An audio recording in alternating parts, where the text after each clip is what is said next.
Welcome to the Predictable Revenue Podcast, where frontline sales leaders teach you how to build and scale an outbound sales team.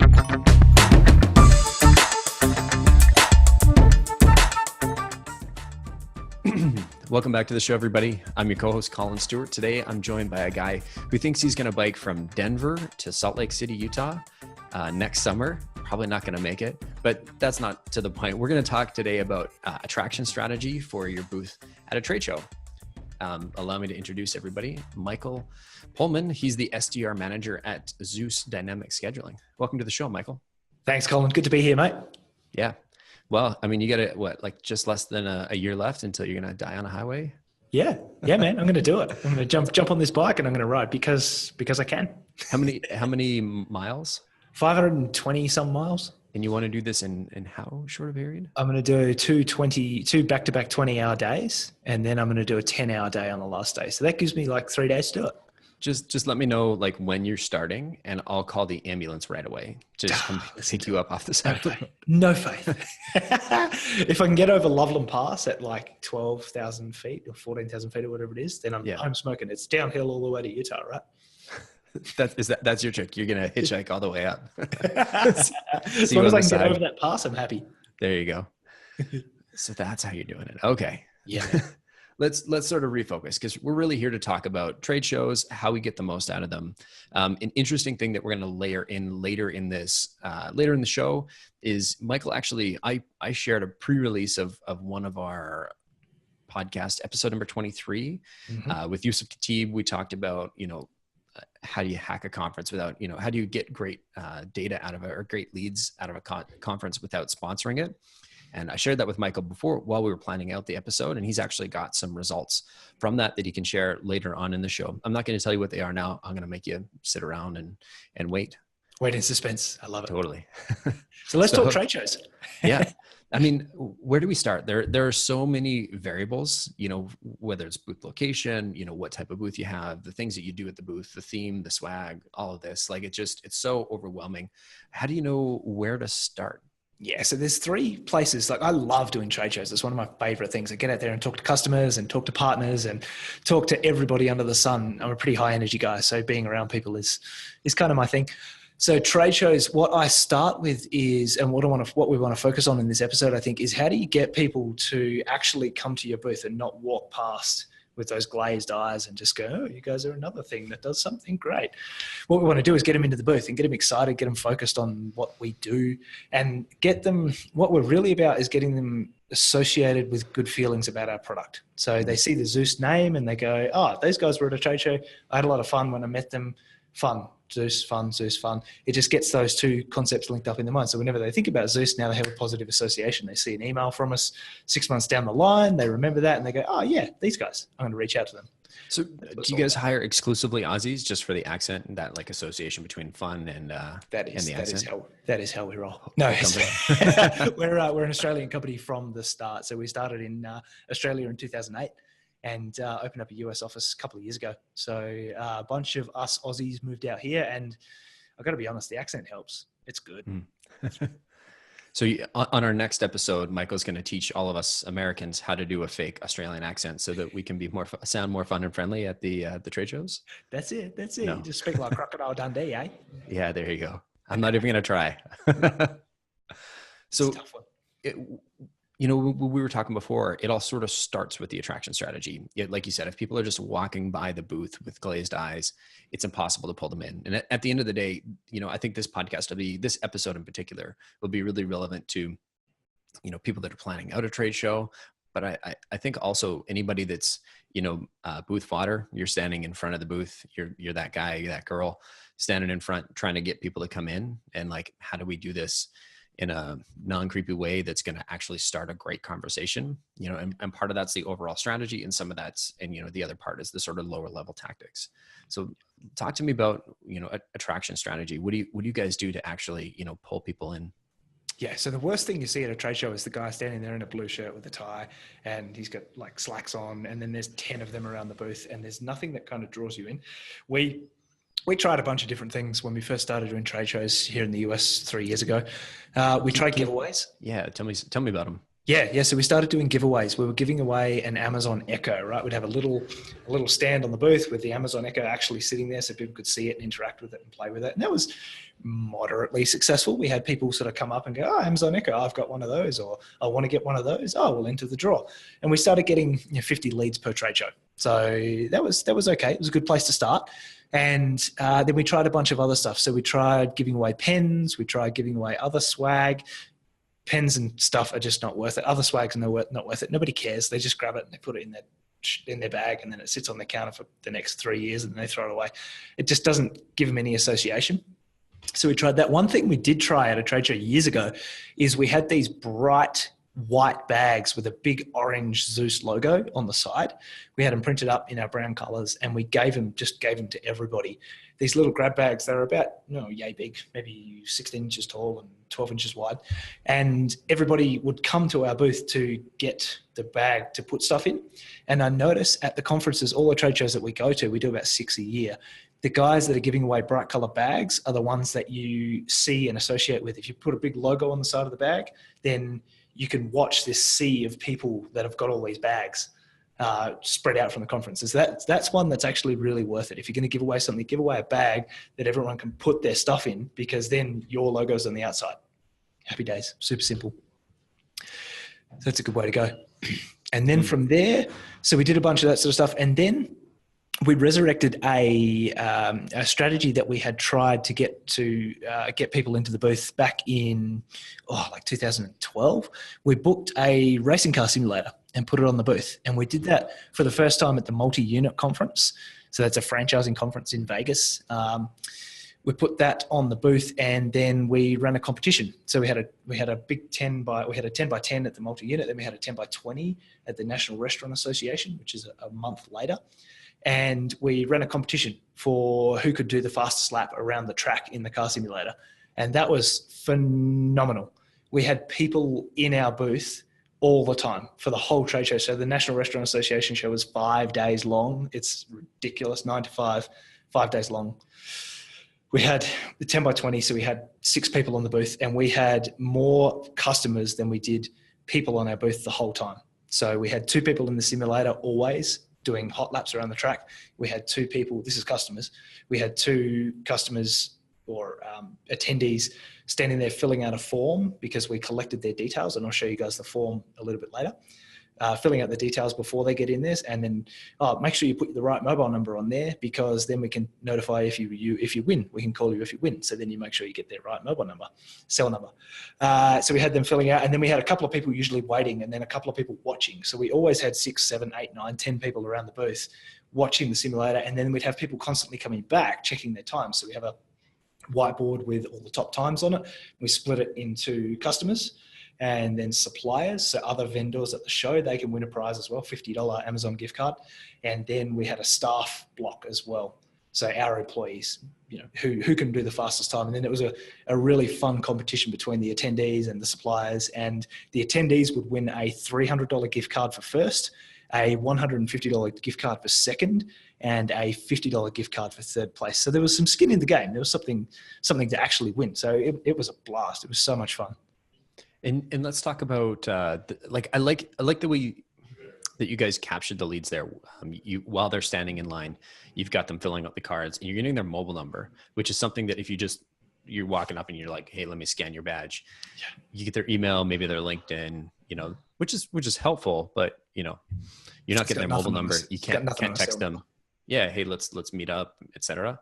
Like we did a couple of conferences. We did 2 with a fortune teller, which was just like, let's pick. It definitely wasn't my idea, and I wasn't I wasn't a big fan of the idea initially. I was like, I don't think that's gonna work. It's gonna be kind of weird. It's not really on brand. Blah blah blah blah blah. And a couple of people were really strong on the idea, and I was like, okay, willing to give it a try. And it filled up the booth like crazy. Joking. We had a line there the entire time. Everybody was so pumped. But at the end of the day, like we were just capturing like badge scans, and it was we were getting everybody, but we weren't really getting a chance to, because the line was so big, it was like impeding other booths, but it wasn't really bringing the sort of right individuals to the booth. You know what I mean? And they weren't, they were just sort of there to like I'm not going to focus on this. It wasn't like, I like what you guys are doing because it was, competitive in nature. You're getting them to fill out a card. We were trying to work them from sides, but the people were just like, no, I'm just here to talk to the fortune teller. And that was just it. Yeah. Just kind of stonewalls the conversation. Yeah. And like, it was a great experience. It was a really fun thing. We actually brought her to one of the after parties and I think it was the sales hacker guys. They were like, yeah, can we pay you to, bring her to that? I was like, yeah, we'll just bring her around. And she was going around at the after party and, we gave her a couple lines so she could actually pitch for us. It's really funny. Oh, that's awesome. Yeah. There were some pretty hilarious Instagram photos. I think I'm not much of a social media guy, despite being on a podcast. Not that that's really social media, but awesome. I know our team was taking tons of photos, but to bring it back to you guys, like I really like that you were, you had the cards that you're getting to fill out, you're getting their phone number, how do you make sure that these are like high quality leads? How do you make sure that it's all in the data that you collect, I think. So we ask some really specific questions of people, and the questions that they are able to answer or not able to answer tell us whether they're a really good lead or not. So do you want me to just share my screen and show you what our lead card looks like? Yeah, that'd be great. Let's do that. So share, I'm going to do that. All right, here it is. So you see that okay? That's beautiful. All right, so this is what we collect. We collect their name, of course. We collect their job title, which of course is a qualifying thing. So they can be a cook at an Arby's restaurant, and okay, they're great, but they're not our ideal customer. Or they can be franchisee or CEO. Boom, that gives us the automatic right number of people, or the right people. The number of employees and number of locations is really good for us because they're two of our qualifying questions. Mm-hmm. And then the two specific questions, what do you use to schedule staff now and what are your point of sale system? They allow us to target and prioritize the list. So that's how we're qualifying people before they even get in the cars, before they get away from the show. We know who to contact immediately after the show. That's great, man. It looks like a simple enough form for the people that are listening on the podcast. Michael is not going to win any design awards for this card, but the value of those filters those fields that you're getting people to fill in, cell phone number, so I can text you if you win, and then those two critical qualification criteria, just adds such incredible value to your list, to your database. Even if you don't end up closing them right now, hey, it's not a great fit now, but it will be soon, or it will be at some point. And now you've got, for you SDRs, you've got something to sort of work with. Yeah. Yeah. It's awesome. Just gives you that extra data that you wouldn't otherwise have. And that's the critical line. Like when they're filling it out, make sure you put your cell number on there so we can call you or text you if you win. Mm-hmm. That always gets the right number. No, one of the things you mentioned you did a little interesting was you actually had this wasn't just like a one and done, come on in and, get your fortune told. This was compete against everybody else. Like how did you guys segment it? How did you get people to continue to come back? What you can see there is, so that's what the booth looked like at the National Restaurant Association show. So we've got two banners on the left-hand side there, one advertising the competition, one about us. The lit up booth, which shows you what it's all about. And down the bottom right-hand corner there's a little whiteboard. Mm-hmm. Super simple, super ghetto. All it is their name and their time, how fast they went up the top there. So we've got a number 1, a number 2, a number 3, and then below we're segmenting it into fastest supplier time and fastest staff time. Easy as that. And so you get people coming back to check that they're the top of the leaderboard. Or someone will set a fast time on the first day and then they get knocked down to second and they keep coming back. So, and then you get people just coming back to check how the competition's going. They enjoyed their lap. They had a good time. Mm-hmm. They'll come back on the second day. Oh, how did such and such, how did Jake go with his lap time? That sort of stuff. So it was cool just to get that buzz going. And the other thing you can do, which is a bit of a hack, is they've got big boombox like speakers in them. So I just turned them the hell all the way up. And it just you could hear them from 3 aisles across. It made a huge difference. As soon as I turned it up, they could hear the music, they could hear the cars. And we got a couple of complaints, but I just turned it down for a bit and turned it back up again. Ask forgiveness, not permission. There you go. You get a little Top Gear thing going with who's the fastest celebrity while you had there. Yeah. Oh, that's such a good idea. Did you have the little galvanized board? Yeah. The white magnetic. Or the little white magnetic and the Sharpie, and that's then ask them, do your whole Jeremy Clarkson routine. Oh, dude, yes! You just figured out how we can one up it. Thank you, sir. I expect to fully see you in a ugly brown, jacket, and Do you want to see what I wear to trade shows? Yeah, let's see it. Boom! Check that out. That is not Jeremy Clarkson. No. That's what I wear to trade shows because, like I said, the last thing you want to be in sales is forgettable. You don't want to be that guy standing there in a blue shirt with a blue tie with blue navy blue slacks. You want to be, well, maybe you don't want to be, but I want to be that guy. So for all the listeners, it looks like his mom fashioned him this suit out of clothes that other people threw away because they were too bright.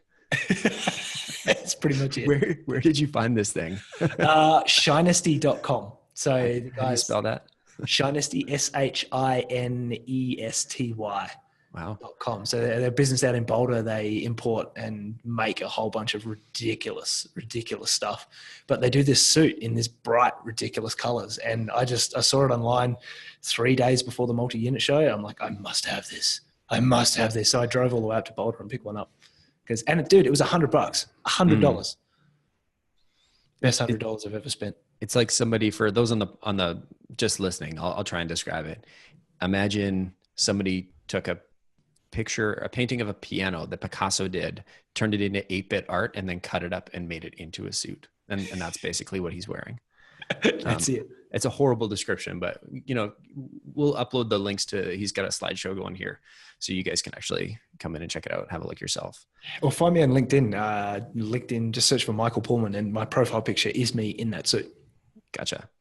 So let's get back on track here, because we were talking about the leaderboard. We're talking about the racing car game. Let's talk about the results. So in terms of can you talk about the number of leads that you generated from this? Yeah. So the first multi-unit show that we did, we had just the booth, and we had the Amazon Echo giveaway.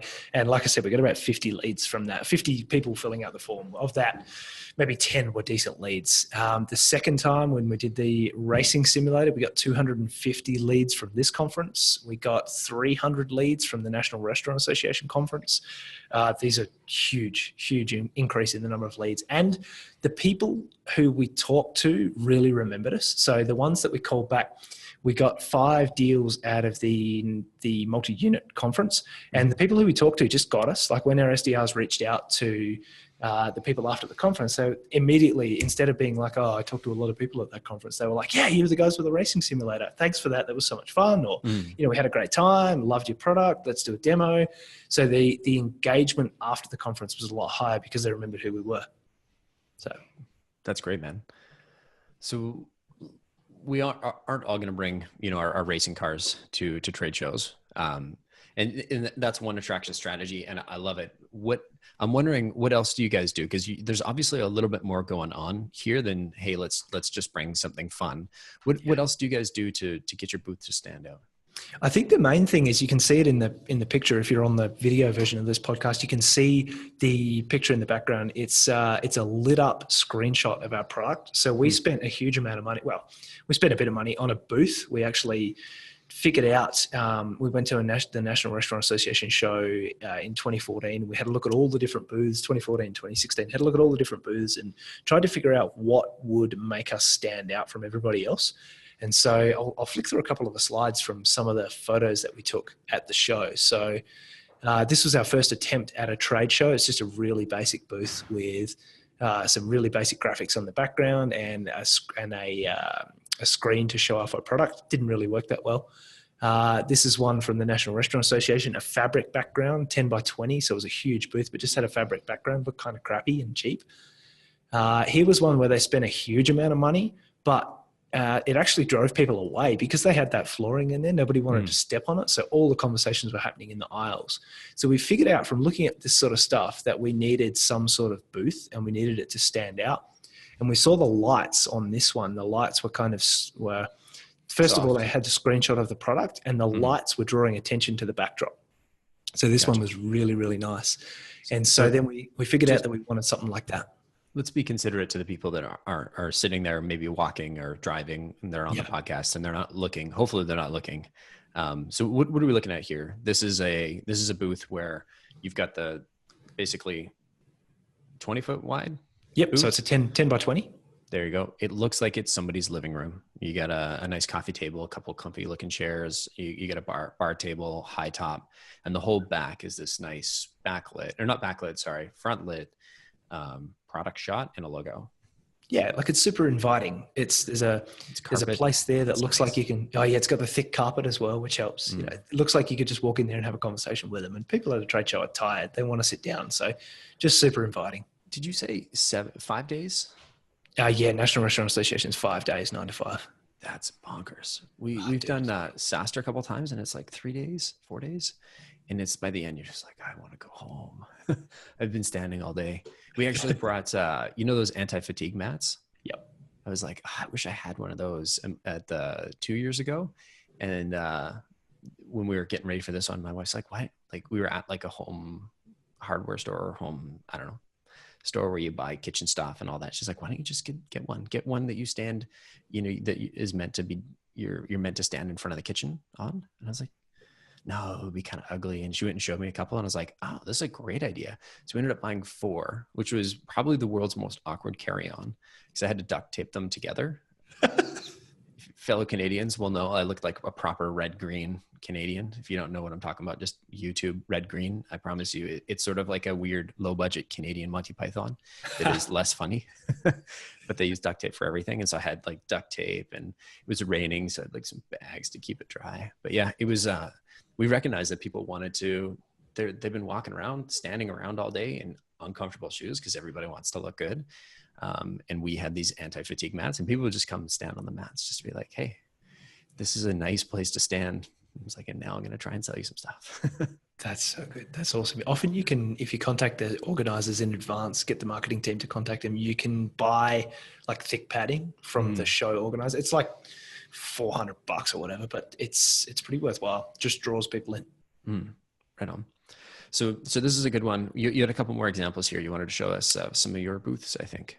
Yeah. So then we took all of this experience and looking at all these crappy booths, and we put together this basic one for when you want to go to a show that's like you just have to do carry on. So it's a pull-up banner with our tools on it, and it's by the way, it's a 10-foot tall pull-up banner. Most pull-up banners are 8 foot tall or 7 foot tall. So if you can get one that's a little bigger, again, it stands out. And it's a normal size table. It's about 8 foot by 3 with a big green throw over the top. So bright lime green with the ZUUS logo on the front in white. And again, everything's about standing out. Gotcha. And you can see, if you jump on the video version, you can see Amazon Echo and a little box that they could put the entry forms into to win an Amazon Echo. It was effective. It worked. Cool. So show us the good one. Show us the one that you're like, hey, this is everything we've learned. And yeah. So that's this guy here. Cool. So you can see Justine, our SDR, she's having a hot lap in the simulator. And what we did is we went out to a supplier and I said, okay, I want a product. First and foremost, I want a product shot. I want to make sure that that product shot is front and center. And what we didn't realize at the time is you can totally demo off of this. So our product we have a SaaS product for restaurants, helps them do schedules. And so we've got a restaurant schedule right there. So people who are walking past self-select. They'll walk past and they'll see this lit up background. It's 9 foot wide, 9 foot high, and it's lit up by like 175 LEDs in the back. And they're like little tiny, they're like bright LEDs. They're like this big. They've got triple LEDs. They're awesome. It puts out so much light that it kind of drowns out everything else. So when you turn it on, people go, whoa. And it's a product shot. So people who are walking past who have done a restaurant schedule before, they walk past and they go, that's a schedule. And it just draws them straight in. They come straight into the booth and go, what's that? How does that work? I just want to like pause for a second here. Cause I think that's really when you're trying to get somebody who's coming by the booth and you're trying to get them spark their interest, you're really trying to get to that magic moment of like, this is the piece of the product that's going to save your life. That's going to help you do more. That's going to, whatever it is, that ultimate value. Right. And I love the fact that you're like, yeah, we can do that. We don't need a video. We don't need a flashy, 5-minute demo of somebody clicking through the product, all the things that you don't need to see. Like, I'm going to show you how to set up and configure your emails. Like, I don't care about this. I want to see that magic moment. And you're like, hey, here's a single screen, right? Let's get you right there. And you don't even have to show off the demo. They just, like you said, they self-select in. I think that's way too easy to just gloss over. And I wanted to make sure we pointed that out. Yeah. Yeah, we call it the wow moment. It's like when you get sort of a third or 10 minutes into the demo and you make a change on the thing and all these numbers update and people go, oh, wow, it's that moment. And that's the moment that we're showcasing, the screenshot of the product where you can see all the schedules and you can see all the costs and stuff. And that's like magic for restaurant operators. They just get it at that point. Mm-hmm. So we wanted to showcase that. And we started with just a 4-line problem. Like, we're going to be exhibiting at 6 shows a year, and we need to stand out. At each show, we need an exhibit that showcases what we do. And attendees need to see us from 30 feet away and immediately understand what it is we do. And then the constraints on that were the booth must be small enough to ship. We must be able to update it. It has to cost less than 10K, and it has to really stand out. So we started with a few criteria and then just narrowed it down based on the different booths that we were looking at. And we came up with that backlit monster of a booth. That's awesome. So let's just pivot the conversation a little bit, because I think we spent a little bit more time than I was hoping on everything else, but I think it was a great conversation, and we're going right where we need to. We just got one last sort of piece, because it's not just all about the attraction strategy, right? You actually have to do something with them once they get there. So what I like that you guys are doing is you spend all this time and energy focusing on, let's get people to, let's get them to open their eyes. Let's pique their interest, right? Let's get them in looking at the race car games, listening to the engines roar. You're collecting their information, and not just, name, phone number, let me give you a gift for anything. It's like a couple like pretty core qualification criteria that's going to help your SDRs prioritize. You're having fun at the booth. Now comes the moment of truth, the pitch, right? Like, what are you guys doing here? Or is it just customers are like, you know what, you've done everything so well at this point. Like, here's my credit card, take my money. Take my money. They throw money at us. Yeah, that's exactly right. So you've got to, now that we've spent 10 grand on the booth and we've spent $1,500 on each show hiring this simulator, now we've got to actually tell them what we do in a really concise way and draw in their interest beyond just, you've got a cool booth and a cool simulator and you guys are cool. So we put together a really quick pitch with a marketing agency that we worked with, and it's what it does is it tells them what the product is, and it ties into a pain that they probably have in the first sentence. So I'll lay it on you. ZUUS is a dynamic staff scheduling platform that helps your managers create schedules of employees that ensure your customers never wait too long for service. And everyone hates that. So immediately you're telling them, what is it? Dynamic staff scheduling. And what does it do? It helps your managers create staff schedules that make sure customers never wait too long for service. Now, if they operate a restaurant, they'll immediately go to a time when they saw a line of customers out the door. If they've ever been a customer in a restaurant, they'll get that immediately as well, because they're like, oh yeah, I hate that when I have to wait really long at a restaurant. It just gets everybody straight away. Yeah. And you also throw some like pre-qual criteria in there, right? Because if they're not a restaurant, if they're not running a restaurant, they're like, oh yeah, I can resonate with that pain, but I'm not really interested in your product, right? Because I'm not a potential buyer. So let's not waste each other's time. Yep, exactly. They can, and you'll notice that they'll either glaze over at that, or they'll just go, oh, okay, yeah, I see what you guys do. And then the immediate question will be, you'll see the sort of quizzical look in their eye. And then so we follow that up with, how do we do this? Well, we do it by harvesting point of sale and foot traffic data.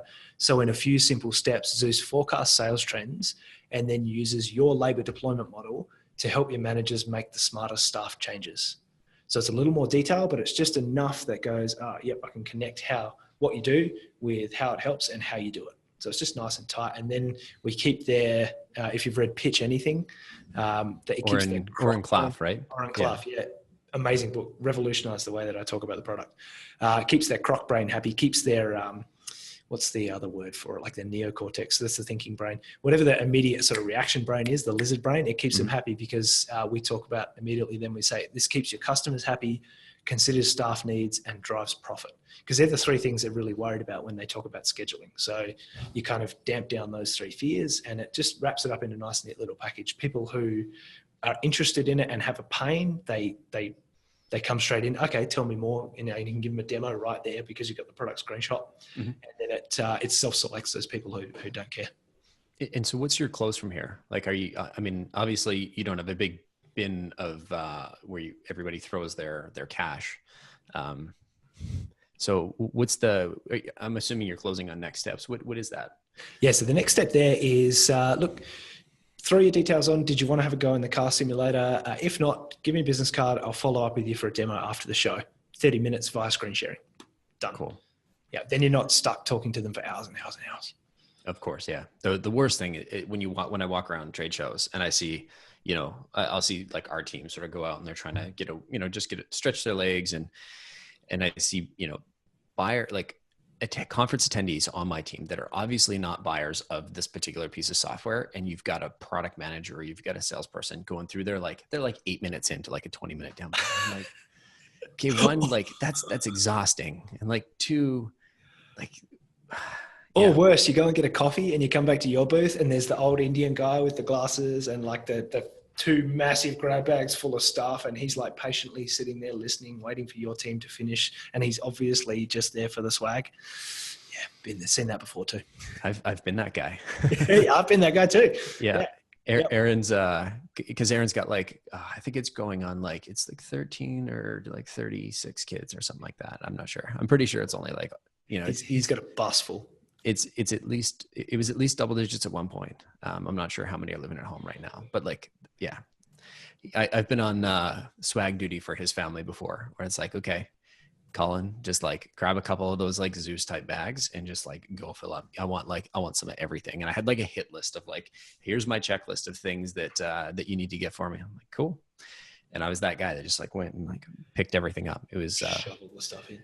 Yeah. And like, how much value is that really creating if, you know, if your kids are looking at some like squeezy toy? Although I will admit, we do have this one, like it's a ghost. It's a little squishy ghost from, who was it? It was Ghostery. What company is it from? Ghostery. Yeah. They were a customer of ours in the early days. And I think we ran into them at the booth and I think there was maybe a couple and they're still floating around there. I think it's sitting on top of our bar right now. Awesome. So, you know, see that, and that's cool because you can tie it back to the product. You know who the product is, you know what the company does, and then, you know, you've got, and it's relevant to the product name, right? Ghostery, the squishy ghost. Makes sense. Totally. Yeah. I know we promised people a bit of a shout out to Yusuf Khatib, and because you had mentioned that you'd actually, this is episode 23, you'd listened to his episode, you know, ahead of time before we did, or just after we did our sort of pre-interview here. And then you actually tried some of that at one of your shows that you just went to? Yeah, so we had a Colorado Restaurant Association show a week and a half ago. And typically we would go there and we would set up our booth and we would talk to 25 people and then we would pack up and go home and none of them would be worthwhile talking to. What we did this time was you're not supposed to get the list beforehand, but I reached out to the organizer and said, hey, I want to reach out to some people, set some meetings. Can I have the list? And lo and behold, the list turned up in my email inbox. Beautiful. So I had a list of 2,000 people to reach out to who I knew were going to be at the conference. And then Yusuf recommended loading a cadence into your sales automation software, which is what I did. So I reached out 5 days before, 3 days before, and on the day of the show, 3 emails. First email was I customized it. So I just pulled something from their LinkedIn profile or the company or whatever based on the customizing stuff that was in another podcast episode. Mm-hmm. Since you go David Morzinski's. Yeah. Yeah. So customizing from LinkedIn. Amazing. So customized it on that. And then since you're going, let's shake hands, explain our networks, you know, quick blurb about what ZUUS does. And then will you have a few minutes to meet up at the show? That was number one. Number two was one line. Will you have a few minutes to meet at the show? Michael. And then the third one was on the day of the show, hey, let's meet up today or tomorrow. Text me, here's my number. And then I put a photo of myself in that suit because I knew I'd be wearing that suit around the whole conference. And so out of that, I booked 4 meetings and then our SDR booked a bunch of meetings as well before the show. So we had people rolling up to the booth and going, hey, I'm your 1:30. Hey, I'm your 2 o'clock, which was just amazing. Never had that before. So that's what Yusuf taught me. That was unbelievable. Just booking meetings before the show. So now we're going to do that. We'll apply that to the multi-unit show and we'll apply that to the National Restaurant Show next year. And my hunch is that we're going to get a huge amount of interest from that. Yeah. I can't say this enough. We've done this multiple times for shows that we've gone to or shows that our clients have gone to and like our team will help them out. And I mean, we had one customer, they were fairly large. They went to 2,800 shows a year. What? I first heard it. I was like, no, you've got to be, you know, no, that's all they did. And so that's all we did for them. It was just pre and post show booking meetings, pre and post show. And man, it works. If you're sitting there shaking your head going, Collin, you're lying to me. Like, hey, try it out. Send, queue up, you've got a sales tool, queue up 100 emails to go out before your next show and see what happens. It's 3 emails. Like that takes 20 minutes of work to, and just steal Michael's templates. Don't steal his picture, obviously, because that sort of defeats the purpose. But absolutely, steal my templates. And Yusuf's got some really good suggestions for what to write in there as well. I literally sat down in 20 minutes and wrote out the 3 templates, knowing that I would use them for the next show. I just copied and pasted them. So I spent maybe 10 minutes. I prioritized the list. That was the most time-consuming part. We do a top 20, top 10, and the CEO reaches out to the top 10, top 30, and I reach out to the third, or the next 20, I guess, and then our SDR reaches out to the rest. Our SDRs reach out to the rest. So we kind of prioritize the list in that way, and that works really well. That's fantastic. Thanks for sharing your numbers there, Michael. I appreciate it. No dramas. Hey, man. I want to thank you for the rest of this. This has been great. If you've been walking, driving, just sitting and listening, check out the show notes. There's going to be a link to a Google Slides presentation, so you can actually see all the shots of Michael, his racing cars, and his booth. We'll call it there. One last thing I want to add. If you're listening to the show, we love to hear from you. I want you to shoot me an email. Let me know, questions that you have that you want answered, guests that you want to hear on, any topics that you want covered, or any improvements that we can make to help this show serve you better. This is why we do this every Thursday afternoon. I sit in this little office in front of this little mic so that, we can add value to your commission check, your bonus, your, Salesforce dashboard. That's what we're here for. So, shoot me an email. It's Collin with 2 L's @predictablerevenue.com. I'd love to hear from you. Awesome. Thanks for having me, Collin. It's been a blast. Thanks again, Michael. Cheers, mate. See ya.